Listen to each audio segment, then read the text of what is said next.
Here. Wonderful. All right. Well, thank you all for joining me on this work session. Tonight we are going to be talking about kind of highlight some of the big changes in each department in relationship to the budget. There are 5 different departments to cover. So I made a little schedule here and I asked that we try and stick to the schedule to get them through in a timely manner. First up, we have Sheriff Bruce Conrad. I know you are on the line here. And he did not get to present at our joint meeting, so we're having him present here. Good evening, Town Board. Thank you. Yeah, please accept my apologies for having work get in the way of our last appointed time to get together and discuss. This evening was almost the same situation, but was able to get clear and get involved. So I'm feeling a little underprepared, although I think my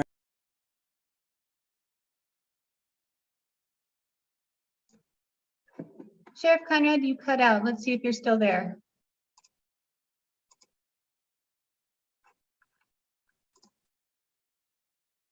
Looks as though you're on mute again.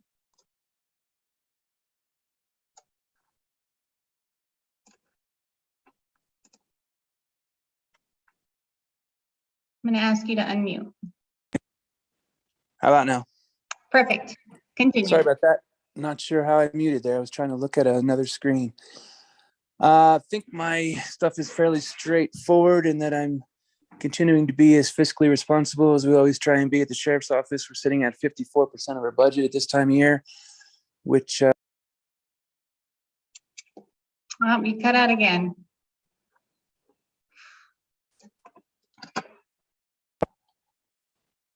how's that? Yep, you're back. I'm sorry. When did I leave you?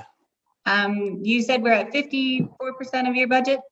Yeah, mostly due to being at 51% of our personnel funds, which is because we are still understaffed from where we'd like to be. We have regained a part-time admin person that works about 5 hours a week, keeping up with the day-to-day stuff, and do hope to hire a full-time law enforcement officer here in the next couple of months. We're making a more concerted effort to do that. It's been kind of a long ongoing wish to do that and kind of a half-hearted attempt to hire because hiring is really difficult right now, but I'm going to kind of really step up the effort there and really make a push to try and get someone on board, as that's going to be necessary in the coming year or two. We're going to definitely need to be fuller staffed than we are at the moment. So with that in mind, I think that the current budgeting is appropriate. I don't see much of a need for a change in the Sheriff's Office budgeting. We're hanging pretty well. We also didn't put in this year for the supplemental funds that come from the taxes that go toward emergency services. We are not putting in for any of those funds this year, as other departments seem to have greater needs than we. Our escrow fund for vehicle purchases is back up to $33,000, which allows us now to get into another new pickup truck, which we are greatly in need of to try and get rid of the last Dodge Durango on our department, which eats money left and right. And hopefully we'll be putting that thing to bed here by spring and have another new pickup truck on duty. And that should get us pretty square for vehicles for the foreseeable future till our escrow fund builds again for the next new one down the road. I can't think of any major changes that need to inform you of or any major obstacles on our way at this point. I will say that we're coming to the end of my second term, and what's going to happen after that is kind of uncertain. So there are some uncertainties there as far as what staffing is going to look like in the future and whether I'm running again or not. So there's just some unknowns there that I just want to make sure that you guys are aware that we are a year away, essentially next month, from the next election for my office. And there may be suitors, there may not. There may be someone filling those shoes from within the department. It's hard to say what's going on, what happens over the next year, but already starting to think about that and make those plans.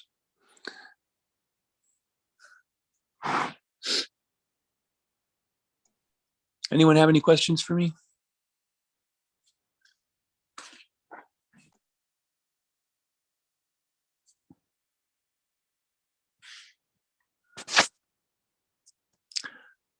Excellent. I'll be off to making a death notification then. Y'all have a better evening than I'm having. Thank you, Sheriff Conrad. Thank you. Next up, we have Jackie with the library. And Jackie, I made a little slide for you as well. Hi there. Thank you very much, Gloria. Can you guys hear me? Yes, we can. Okay, great. So, my budget is pretty much bare bones, goes with just exactly, we just follow the numbers from the year before and try to add as we see necessary as far as the cost of living going up. The only big difference I can see on here is the $900 for courier fees, which we combine with the school, and we are the #1 spot, and then the school is a community stop. So it works well for the school puts in an amount as well as we do for this courier service. And then actually, I don't see anything that is any different than before, but if you guys have any questions for me, that's what I'm here for.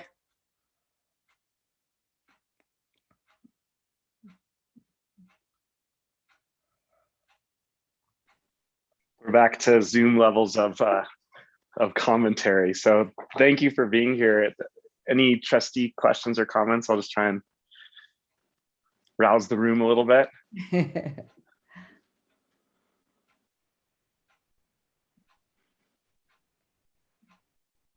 Sounds like no.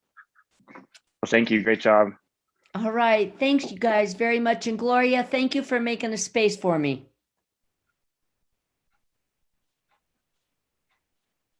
Thank you, Jackie. Okay, next up we have Bill and Lisa with their proposed changes to their budget, and I'll kind of help them out with this one. So wanted to just point out a couple things in the budget for building and planning. Permits for the town year to date, and that's in July, is 39,016. So as we go into our budget talks overall, this number might need to be adjusted to reflect the increase in revenue. I was very conservative in the first draft of the budget, but looks like we might be able to bump it up a little bit. We're also proposing a full-time assistant director of planning for the town of Silverton. There's a typo there. And we're also proposing a full-time assistant building official for the town and county. So this would go with Bill McDougall's retirement set for September. So giving them ample amount of time to extract all the information they can from him and learn and fill some really big shoes. And then you'll notice too in the budget for planning, and just specifically for planning, legal advertising notice has also increased since last year, and this is due to the amount of basically kind of goes side with the building permit. So I just wanted to point those changes out. Any questions for Bill or Lisa?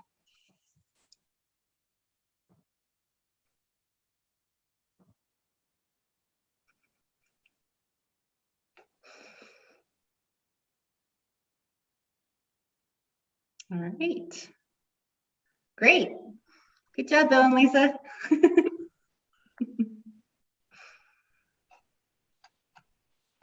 All right, we'll just keep going then.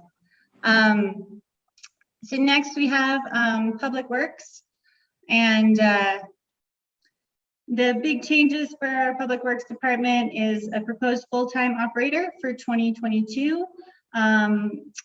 Water and sewer revenue are anticipated to increase with 10 taps each next year. So 10 taps for water, 10 taps for sewer. And then we added in the anticipated ARP funding. We'll get another 84,000 for that. But that doesn't come until June.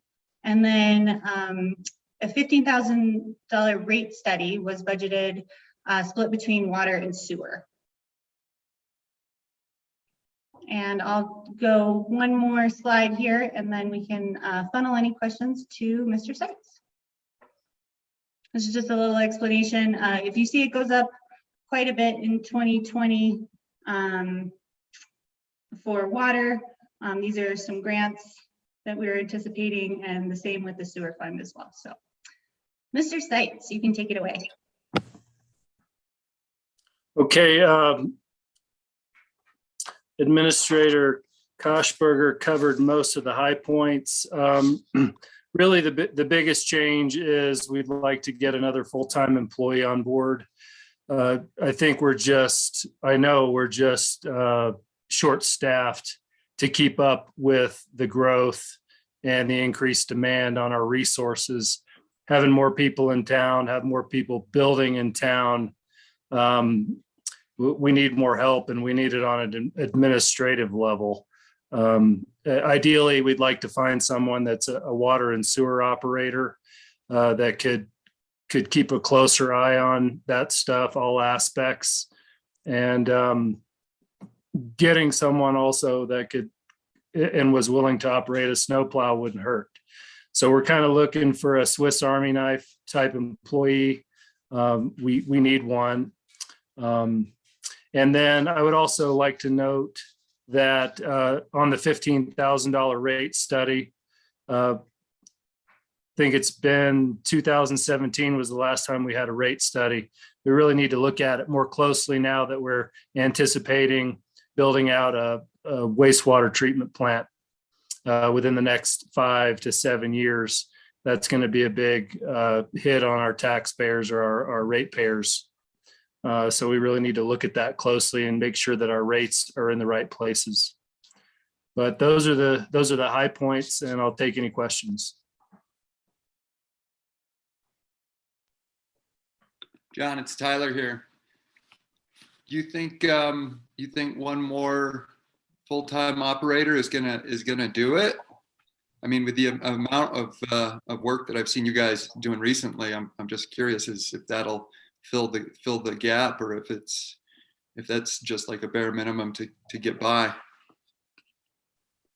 Well, I would hope that another full-time employee that could work independently would free me up, not only to manage them, but also get involved with the day-to-day of the crew. We've basically been at a static staffing level in public works for a couple of decades.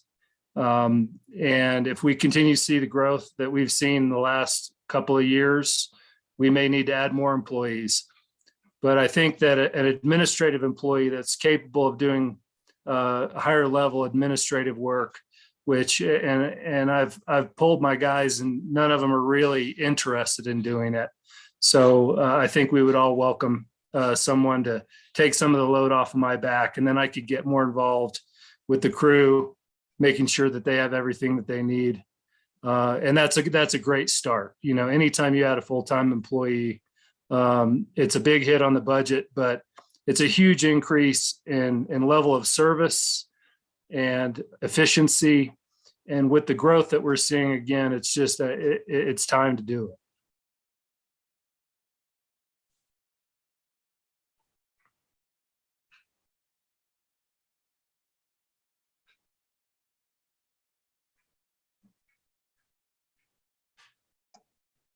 All right, are there any other questions for Mr. Seitz? All right, we'll keep going then. Next up, we have, oh, my screen is a little funky here. Hold on just a second. There we go. All right, we have facilities, parks, recreation, and in there, the big changes for personnel and facilities, parks, and recreation is proposed moving one seasonal employee who has been working both seasons to a full-time status, and then the continuation of the director's reclassification, so making sure that he's still compensated at the level that we intended him to be. And then I guess I'll have you speak to these, Todd, if you'd like, to these slides if you want. Sure. Good evening, everyone. Pretty exciting projects for Parks and Rec this year. I think the department has a lot to be proud of, along with the trustees and the community. It's really exciting to move some of these projects forward. So we have the planning aspects of the Kendall deck budgeted for 2021. 2022 would require, actually building out the project would require a financial commitment for 2022. We've seen a lot of increase in chairlift maintenance expenses, troubleshooting, visits from Leitner Palma. So we've decided to bump up the chairlift maintenance budget a little bit for next year to anticipate that potentially continuing. And there does remain a Kendall Master Planning grant also budgeted for 2022 that Gloria may know the date it needs to be expended by, but we should keep that fresh in our minds also.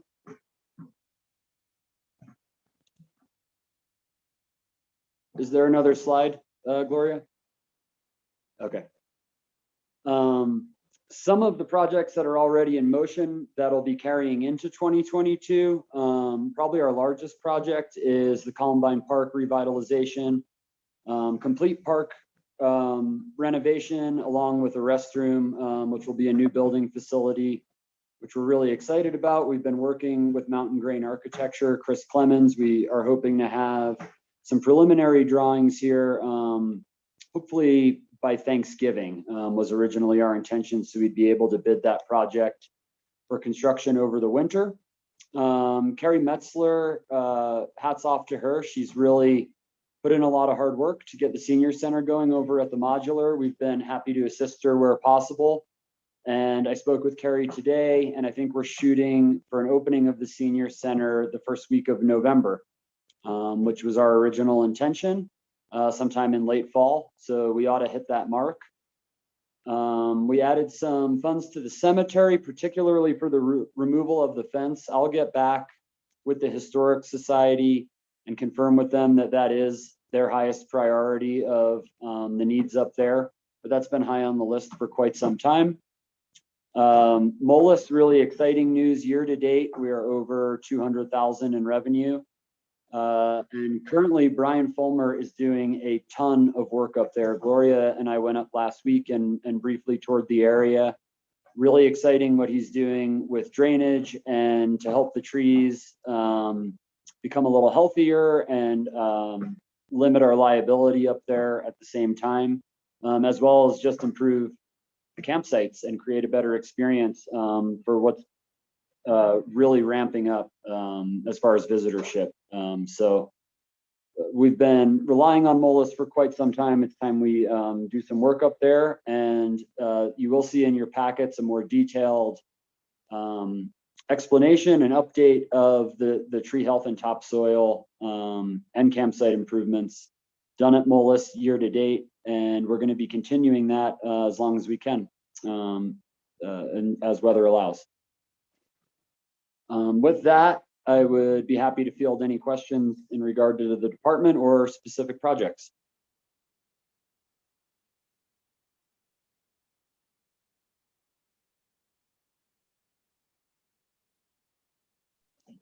I have one question, Todd. Are you picking the toilets? We Maybe needed a we'll little humor, guys. I'm sorry, it's getting dry here. Maybe we'll take a community vote. But here we go.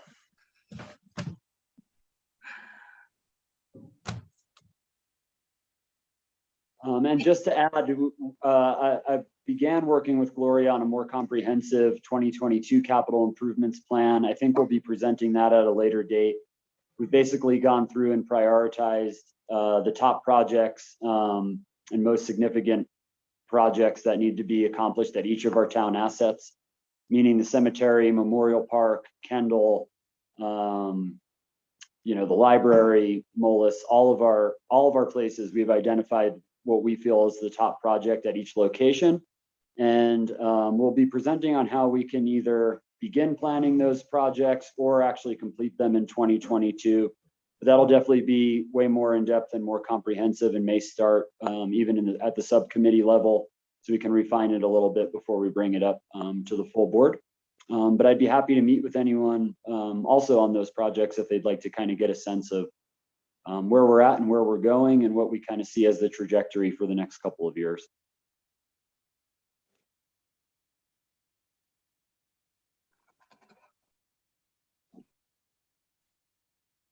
Thanks, Todd.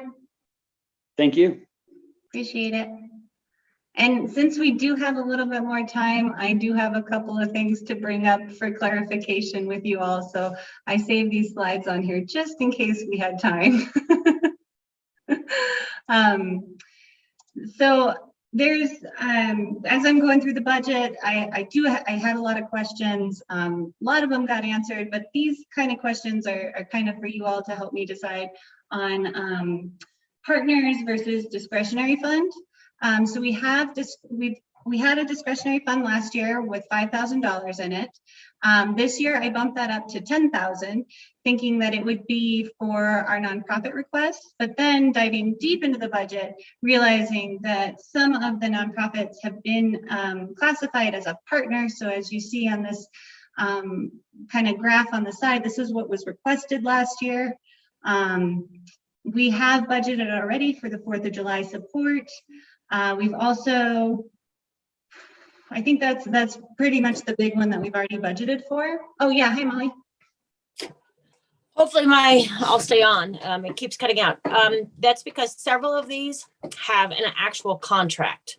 So that's why the 4th of July is already in there, and that is why ski touring is already in there. So they are considered partnership organizations versus, even though they're 501c3s versus the others, because they have a multi-year contract with the town of Silverton. So just for clarification for those. Thank you, Molly. Yeah, so we do have a line item for the 4th of July support. We don't have a line item for that ski touring, but I'm guessing that would probably be taken out of what we call partner organizations. Thinking about it in terms of, we've got nonprofit requests coming in next week, and I would love to be able to give them kind of an idea of how much we have allocated for nonprofits. So if we are going to say that all of them, like the 30 or the 20 for the partners plus the 10 for the discretionary, if that's all included, or if we wanted to separate those out, it would give me a better idea on how to direct these nonprofits on what funds are available.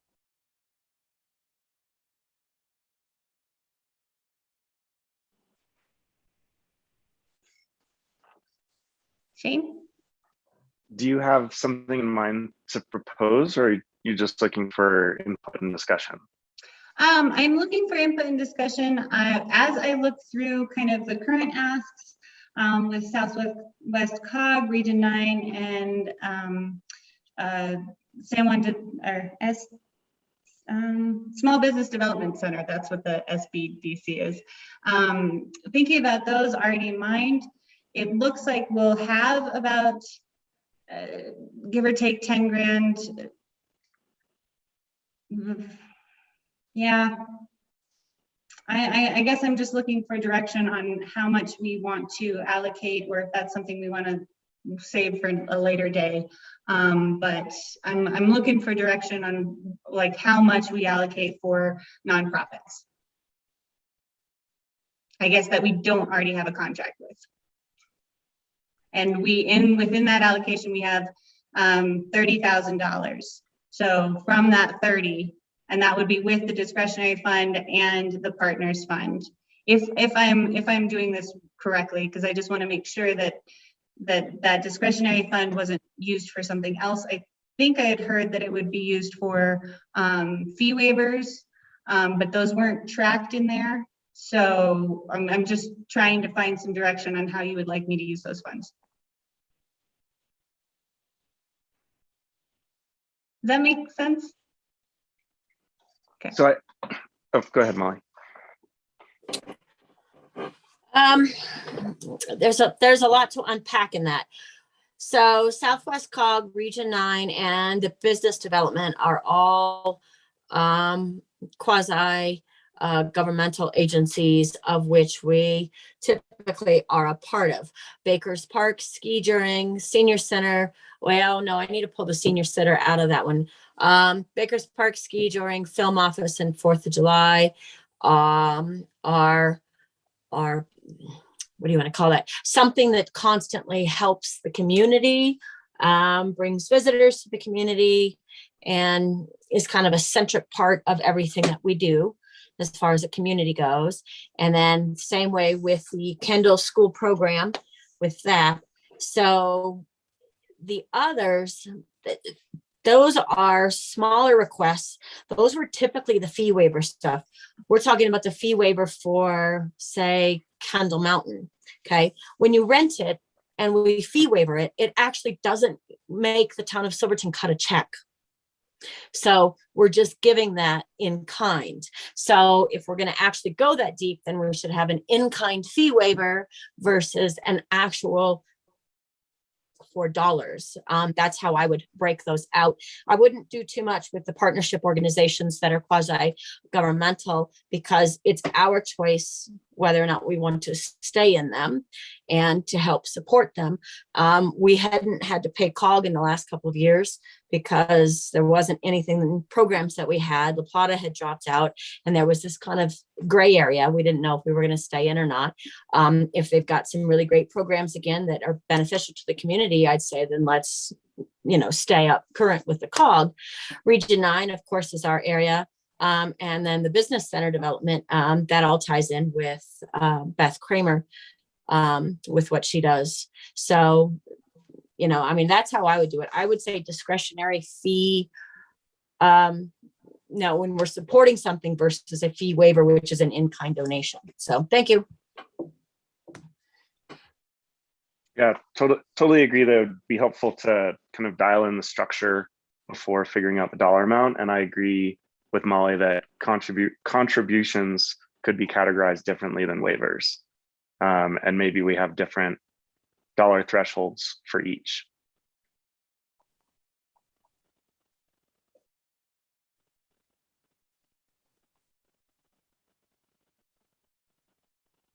Just writing some notes here while anyone wants to jump in. So as I'm hearing it, keeping that discretionary fund as a fee waiver, so tracking those fee waivers, and then everything else goes under partners. And as far as quasi governmental or basically nonprofits that help our community, those all would go under partners. That sound okay? Yes, Jess? So I don't ever remember us having a whole lot of money dedicated to a senior center in the past. Is that a new line item? And if so, I think that's something that we should start thinking about contributing towards. We know that there's work that we need to complete over there and for programs or whatever else we need to do. So this was from last year, and basically it was the donation of the modular space for them to hold their senior center in. But I have asked if they do want more money this year to go through the nonprofit request form so that we can evaluate all those on the 18th.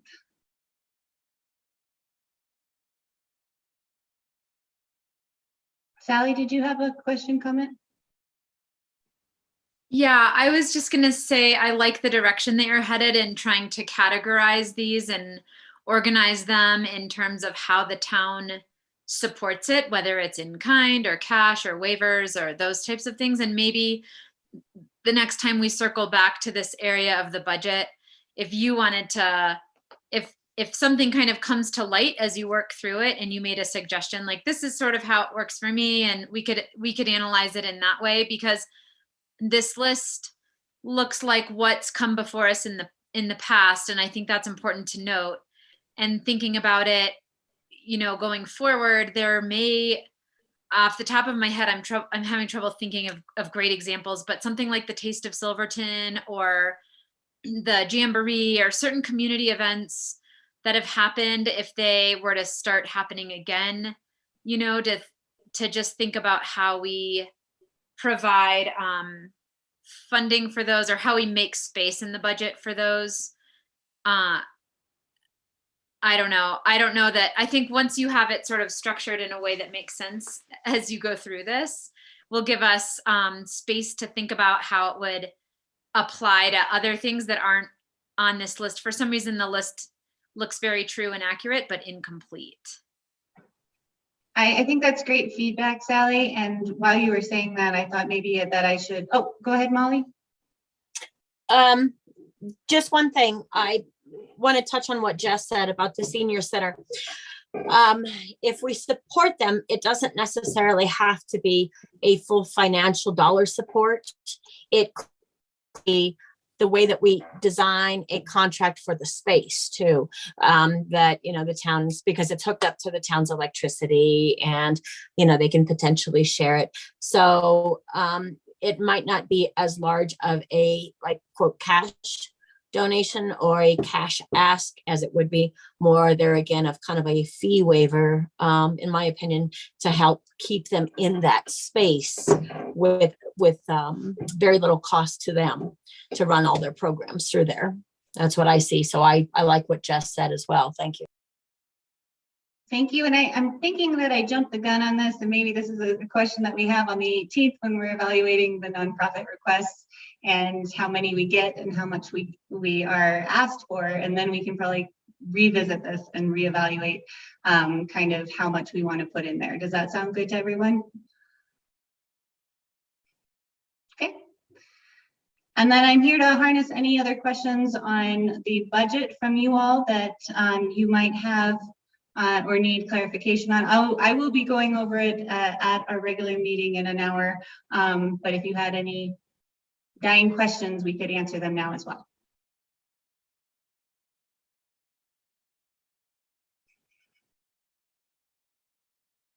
Okay. Great.